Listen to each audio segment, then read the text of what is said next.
I'm Jordan, and this is the Andalusia Knitting channel, and this is my knitting podcast, I guess. Like many knitters before me, I have succumbed to the siren call of YouTube, and I am making these videos now. I have been posting my work online for the last couple years on places like Reddit and Instagram and Ravelry, but I wanted somewhere where I could have opportunity for more long form discussions about what I'm knitting, what I'm trying out with yarn. And obviously YouTube seems like the perfect place for it. So anyways, this is episode 1 of hopefully a bunch to come. And today I'm going to focus on my background in knitting, sort of my knitting history. I'm going to look at some of the first objects I ever knit.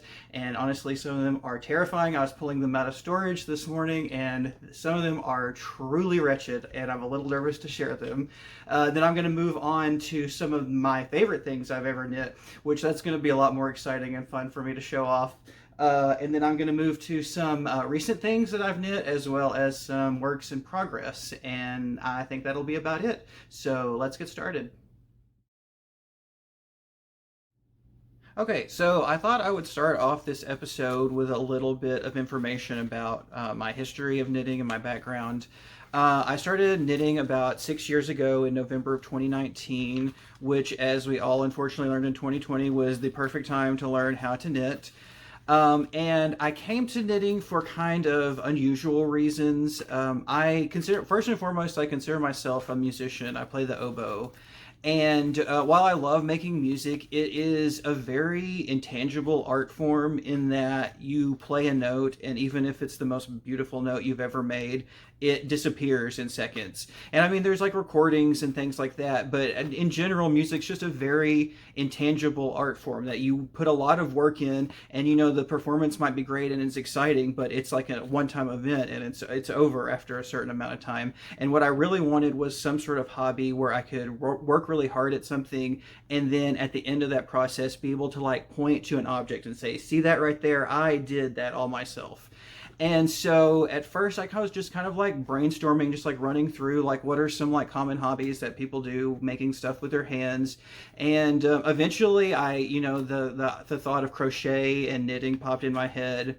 And so I was like, okay, well, I will try a little bit of knitting and see how I like that. And then I'll try a little bit of crochet and see how I like that. And then maybe stick with one or the other. And that was 6 years ago. And I never got around to trying a little bit of crochet because I love knitting so much. And it just immediately hooked me. Like I said, I loved being able to do something where at the end of the process, I had like a tangible object that I could like use and appreciate. And I really like having something to keep my hands and my mind occupied. That's great for really a lot of downtime and boring moments. But yeah, that's a little bit about my knitting history. So I think we will go ahead and move into some of the first things that I knit. And like I said in the introduction, some of these are truly wretched. You've been warned. Here we go. Okay, I thought we would start off this nightmare fashion show with a few hats. And I'm not entirely sure like the exact order that I knit all of these, but they were all around some of the very first things I knit. And so first we have, this isn't even a full-blown hat. This is like a headband or something, I guess. Like, okay, honestly, it kind of fits. It's not the worst thing I've ever seen, but it feels horrible. It's definitely some sort of like yarn I bought at Walmart, almost certainly. No offense to Lion Brand, you're going to see several Lion Brand things here, but this is not the nicest feeling or fitting thing I've ever knit. It looks like I might have done this in the round. This was probably one of the first things I ever knit in the round, and thankfully I've gotten a little better since then. And we'll keep going now with this one, a little color work. It looks like I accidentally discovered corrugated rib before I knew what that was. And I don't know if you can tell like on camera, but the tension difference between the corrugated rib section and the regular stockinette section is absolutely insane. This is another, I'm assuming it's probably some sort of Lion Brand Thick and Quick or something. The color's not terrible. The seaming that I did on the back, I guess I hadn't learned how to knit in the round yet. The seaming is pretty terrible though. So yeah, there's another one. And then this one I pulled out. This one I remembered. I remember wearing this quite a bit actually.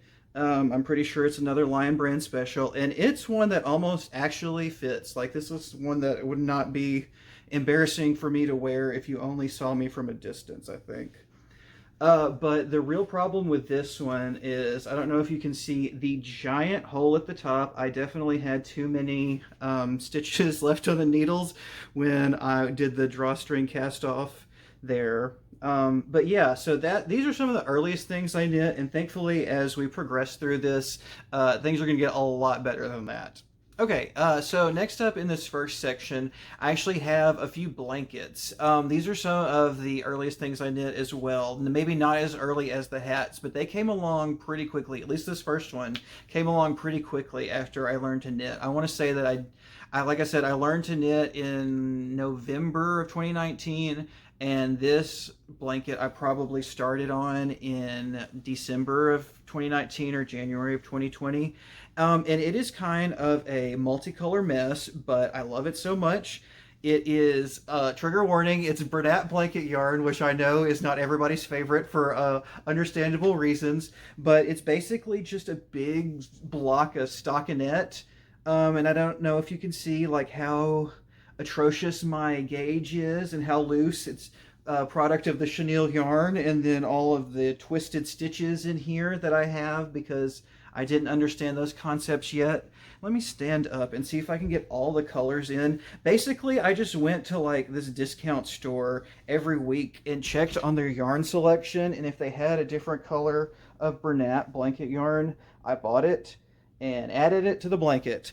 And it may not be the prettiest thing you've ever seen, but it is absolutely one of the things that I've knit that I use the most every day of the year. I'm using this thing unless it's too hot. It really comes in handy. It's great to, it just goes in the wash. You don't have to like baby it or treat it special, anything like that. And I loved it so much that I knit another one. I think this one probably came in into 2020 or 2021. And it's basically the same thing. We've got like a big square of stockinette, but this was my first experience knitting in Tarsia. You got like this coral color up at the top and then stripes in the center, and then on the edges you've also got this coral color.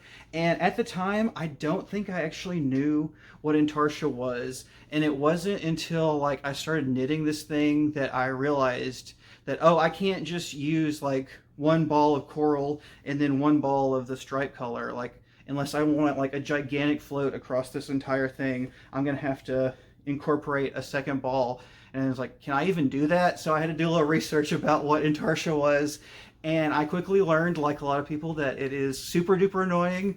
But thankfully, I've gotten a little better at it over the years. But this blanket definitely scared me away from intarsia for a little bit afterwards. And then the last blanket I have is, unfortunately, this one's not Bernat blanket. Sorry for all the Bernat blanket fans out there, but it is Lion Brand Fisherman wool, so a step up at least. And it's sort of similar to the last one. We've got like this multicolor border, and then in the middle, let me stand up and see if I can display this. Oh, that's the back. I guess it really matters. Is that the back? No, that's the back. Here we go. It's got this sort of checkerboard pattern going on. But like I said, not the prettiest thing in the world, but it is also one of the more useful things. My boyfriend sleeps under that blanket probably every single night since I made it, and that came around probably July of 2021, I want to say, I think is maybe when I got that done. And so the last thing I have for this first category is a little bit nicer. This is a little bit more advanced. We're doing a little bit of a time jump. This is, oh, here it is. This is my first lace project, my first like serious big lace project that really helped me fall in love with it. And this is the Seascape Stole by Kieran Foley, who is probably my favorite knitting pattern designer of all time. And this thing is super duper tiny. I can't, let's see, get everything in shot, but it's just beautiful. I love this like sort of just like wavy undulating design. It's an absolute pain and a nightmare to knit, but 100% worth the effort. And yeah, like I said, like I clearly, This is not stole length. I mean, this is barely like, I'm not gonna wear it like like a tiny scarf, but yeah, this is barely like scarf length or whatever. So I'm not entirely sure like what I had in mind for doing with it, but yeah, like I said, this started my love affair with knitting lace. This started my love of Kieran Foley's patterns. And yeah, this probably came in maybe the end of 2021 or 2022. So I progressed. I keep getting, my yarn kept getting smaller. I was off of the Bernat yarn and I was off of the Lions brand Fisherman wool, and I'd finally made my way down to lace weight yarn. And I think this is something from Knit Picks. So one of their lace weights. It's like parts, maybe part silk, part wool. Don't quote me on that, but it's some sort of Knit Picks lace weight yarn. Now I thought we would move on to some of my favorite things that I have ever knit. And I think I'll start with another Kieran Foley. I know I already mentioned it, but he is absolutely my favorite knitting designer. And he's also the knitting designer that torments me the most. And probably my favorite thing that he has tormented me with is his painted waves pattern. And I'm going to like back up and stand up so you can see just how crazy this thing is. So this obviously involves a ton of drop stitches, and it's super duper terrifying because basically you don't, like, they're just like normal stitches until you get to the very end of the work, and then you have to drop off a bunch of stitches and watch them ladder down and hope that you've knit everything correctly and that they unravel where they're supposed to and stay raveled where they're not supposed to unravel. But yeah, this was, I knit this a couple years ago. This was probably 2022, 23, sometime around then. And I knit it in the summer. And it, like I said, it's just so beautiful. I do, unlike the Seascape stole, I do actually use this. I have it as just like a tablecloth on my nightstand, which almost seems sort of like disrespectful to how beautiful this is, but like, I mean, I'm not a wrap person, I'm not a shawl person, I'm not gonna like sling this around my shoulders and wear it like that. So like, if I'm not putting it like on a table or something, it's not getting used. So I'm grateful that I do have somewhere to use it. But yeah, it's just so, I love just how delicate and how cool and unusual it is, and I hope to like take very good care of it and never have to knit another one of these in my life. So next up in the favorites, I have, oh yeah, so kind of a boring pick, but I have my socks. And so I love socks for the same reason that I love knitting those blankets, because they are just super duper useful to me. It's the summer right now, so I don't have a lot of opportunity to wear them. But like when the fall and the winter rolls around, every single day I'm going to have a pair of hand knit socks almost.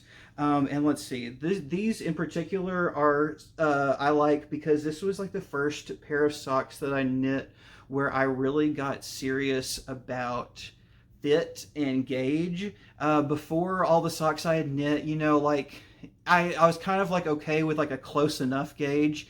And so most of them ended up being way too loose and I would wear through them super duper quickly. But these, I don't know if you can see like how good this gauge is, but that's sport weight yarn. This is Knit Picks Wool of the Andes sport weight, but I knit them on size 0 needles, so you get like a fingering weight gauge on here, and these are super duper dense. I've had these for probably a year or two at this point, and like despite the fact that there's like no nylon in them at all, like I haven't had any problems. There's hardly any pilling. Like they barely look like they have any wear on them. They're just like super great. Not crazy about the mustard and brown color. Basically, I use a lot of Knit Picks wool of the Andes sport weight, and so when I have leftovers, I will knit socks out of them. And so I don't typically like, I mean, obviously I'm choosing the yarn when I buy it, but I'm not like choosing the yarn. I'm choosing the yarn for other products, and then it's just incidentally getting made as socks. So I don't always get like the best color choices of yarns, but I do every once in a while. I just finished, this is one of my more recent pairs from the same yarn that is in this nice little like heathered, I think it's like a papaya heather is the name of the colorway, but it's a fun little pink color.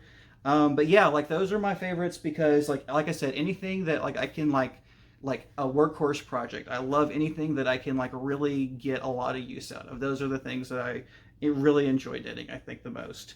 However, I will say with one exception, um, sometimes my favorites are things that didn't work out but are still just like too good to like hate. And so I have this colorwork sweater that I knit in 2023, I want to say, and I'll stand up again and show the whole thing and just like how sort of like nuts these colors are. This is another self-designed by me. So we've got these circles on the front, and then on the back we've got all of this square action going on. And all of these motifs are from Alice Starmore's book, Charts for Color Knitting. And it's just one of these things like, is okay, first and foremost, this sweater is like way too big. Like I had set out to knit a sweater that was like oversized, but like and even though I knit a pretty big gauge swatch for this, like I severely underestimated how much that this sweater was like gonna grow and stretch under its own weight, because this is probably the heaviest one of the heaviest things I've ever knit, because it's just this, giant sweater, double thick from the strands, so you'd expect it to be that way, but I was just completely caught off guard by how much it grew on me. But like I said, even though I don't really ever wear this like out and about in public, like when it's cold in the winter, like almost, this is another one of the things like multiple times a week I'm wearing this thing around the house at least. But it is a little pilly. It's not like it does look a little worse for wear sometimes, but this is just another one of those like cozy things. Like I don't get to show it off like I wanted to. Obviously, I did this like crazy design stuff because I wanted people to see it, but it's just it's just a little too sloppy and a little too big to wear out, but it's still one of my favorite things because it's so cozy, so comfy. And I think that is going to wrap up the favorite section. So now we will move on to some of my recent knits. So for my recent knits, I was having a hard time like deciding what I wanted to show. Like at first I was like, well, I'll just show everything from like the last 3 or 4 months. And then as I was laying that out, I was starting to realize that it was way too much. I did not want to sit here and talk about that much knitting. Even though I am enjoying this, it was way too many things to talk about. So I kind of like narrowed it down to 3 things that are sort of like showcase a broad variety of different objects that I've knit over the last 6 months or so. And so I'm going to start with this raglan sweater that I once again knit in wool of the Andes sport weight from Knit Picks. It is not the most exciting sweater. Unlike the last one that you saw, I think that, like, while I do like fun like pieces like that last colorwork sweater, I'd say for the most part my style is a little bit more subdued than that. And so this is definitely in line with like my taste, but obviously it's not the most fun thing to knit, and that is proven by the fact that I started this probably like the beginning of 2024, and it was not until a couple months ago that I actually got around to finishing it up. But it was like I'm happy with the finished result. It was very tedious to knit, but the finished result looks really nice. Like again, I'm really happy with like the gauge. It's kind of dark, but if you can see, like it's a nice tight gauge. It's not, I want to say I did this on maybe size 2 needles, not size 0. That would have been a little too extra even for me. And this is once again a pretty heavy sweater because of that dense gauge. It's a little bit short, but I didn't really notice that until I had it off the needles and I had it blocked. And so I'm kind of like, I couldn't be bothered to lengthen it. I was just so ready to be done with this project. And so I'm kind of hoping it's like the last sweater, and like as I wear it, it's gonna like stretch out under its own weight a little bit. I actually haven't had an opportunity to wear this yet because I finished it by the time that spring had rolled around. And here in Georgia, like March, April, that is, it's time to put away the wool by that point in the year. But let's see, I did this from not Alice Starmore. What's her name? The Knitting from the Top lady. What's her name? Anyways, the book Knitting from the Top, and Barbara Walker. Barbara Walker's Knitting from the Top, which is a book about how to knit sweaters from the top and the round. And it's very no nonsense. I loved it. It was a great little resource for creating a recipe. Like I said, I didn't really do anything super duper crazy on this, but love the result, and I can't wait to give it a try when it's actually cold enough to wear. And next up for the recent knits, I have another thing that I have not had an opportunity to wear yet, and that is this scarf, this infinity scarf that I knit. And this is actually from yarn that I spun myself. I bought, let's see if I can get up closer and really see all the like color variation in this. I really love how cool this looks. I think on Instagram one time I described this as if you like took the Simpsons characters and like threw them in a blender, but I don't know. That's a little violent. It's a little prettier than that maybe. But this, like I said, this is from Handspun, and I got the fiber from AB Farms, which is a Angora goat farm in somewhere in Georgia, I believe northern Georgia. And I got it at the North Georgia Fiber Festival, which was in April this year. And it is a blend of Gulf Coast native sheep wool, which is a breed of sheep that is native to here in the southern United States, and a blend of recycled sari silk. And the result is so great. I've only very rarely worked with Gulf Coast wool, and I've never worked with sari silk before, but this was so much fun to spin. I'm typically kind of like a perfectionist when it comes to spinning and knitting and pretty much everything in my life. But this was like a spin where I really had to like let go of some of those perfectionistic tendencies, because I'm not, the name of the way the fiber was prepared is escaping me, but she described it as basically like the step before you create a rolag. So it was very much a woolen preparation. And yeah, like with the addition of the sari silk and how that texture was so different from the texture of the wool. Yeah, I really had to like be okay with like a spin that was maybe more thick and thin than I would have normally liked. But like letting go of those perfectionist tendencies was definitely the right choice, because I'm so happy with this.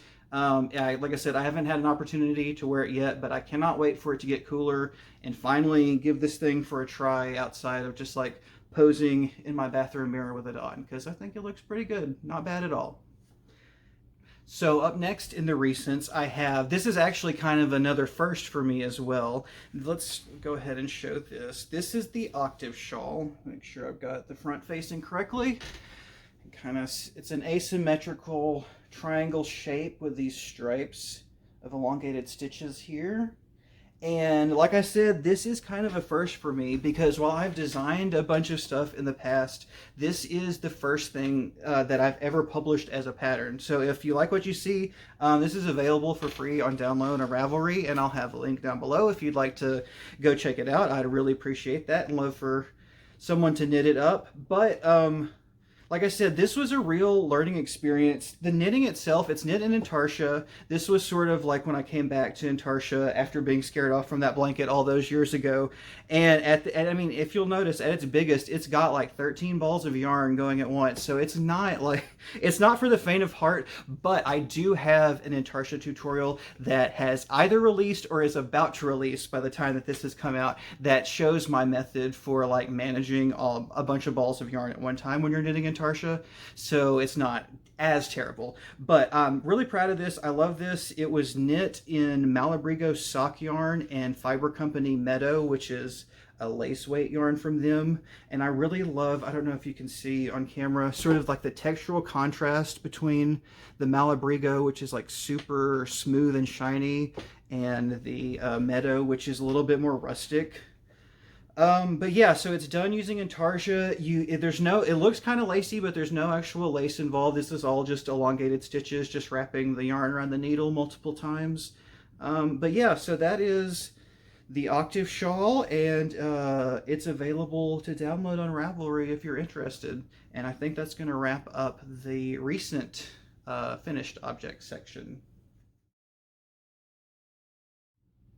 Alrighty, and the last thing I wanted to talk about today was what is currently on the needles. I have 3 projects going right now, and that's generally about the amount of projects I have going at once. I'm kind of like, that seems to be the general consensus for a lot of knitters, that we've got like one simple project and one complicated project, and that's true for me too. And then I typically have a third, which is like some sort of like new design or pattern that I'm working on as well. So I will start with the most boring one that you've seen a little bit of already, and that is a new pair of socks I'm working on. And I've got one of them done, and thankfully it is a little bit nicer than the mustard yellow, but just barely. Oh, well, this green looks way worse on camera than it does in real life. It's a little bit more subtle and natural looking and not as toxic green if you're seeing it in person. But this is another one that is Nitpick Wool of the Andes Sport Weight. I've got one done, and I've got the heel almost done on another one. I'm just a very simple man when it comes to knitting socks. It's almost always going to be a heel flap and gusset. I love having just like a recipe that I can remember in my sleep with these things. And yeah, this will get done eventually. Like, I'm not hurting for socks right now, and like I said, it's the summer, so I can't really wear socks right now. But yeah, I know this pair of socks will get done eventually, and it will be replaced by another pair of socks on the needles inevitably. So that's the socks, and then I have this cute wrap from Kate Davies that is called Kada or Kadad. I really should have looked up how it's pronounced before I started this. But this involves traveling twisted stitches, which is something that I am not super familiar with, but I really have been loving doing. And it's just a very simple pattern. Like I said, she bills it as a wrap. And I've already mentioned I'm not a big wrap person, but I was thinking like could be like a nice like lap blanket or like a blanket to put on the back of the couch or something. Or like worst case scenario, this ends up like a gift. It's so much fun to knit. Like, I don't really care, if it ends up in my possession or not. But it's done in Fiber Company Aaron Moore Light, which is a blend of wool and alpaca and cashmere, I believe, but don't quote me on that. I think so. It's a very small cashmere amount. It's enough you can feel. It doesn't feel like traditional wool, but yeah, it's just a nice little like wrap. Or like I said, I'm going to use it as like a throw blanket or a lap blanket or something like that. So there's that. And then finally, we've got a new design I've been working on, and it's going to ultimately be a hat, I think. I don't have a name for it or anything yet, but I've been working on this swatch, and I don't know if you can see these like zigzag stripes in this beautiful variegated yarn. And I have been very fascinated with using pearl bumps in color work recently. So I don't know if you notice, you'll see that all of these zigzag stripes are actually made of mostly pearl bumps. You got to kind of do some knits to get avoid some blips, but I really love the texture that it brings, how it kind of sits above the surface of the stockinette V's. But I am having so much fun with this technique. I'm having so much fun with this yarn. The gray is Hedgehog Fibers. I think Cinder is the color. And then the contrast color is this beautiful variegated yarn from Machete Shop. And let me grab the ball band because I cannot remember what the name of the colorway is. The colorway is Steralfer, I think, if that's how you pronounce it. But it is this beautiful, got these beautiful like aquatic like blue, greens, and purples. And then weirdly enough, like every once in a while, you get like a little splash of like sort of like more like browny, foresty greens, which you would think would not work, but for whatever reason, it really works. I'm really loving the way this looks. It's really turning out great, and I'm super excited.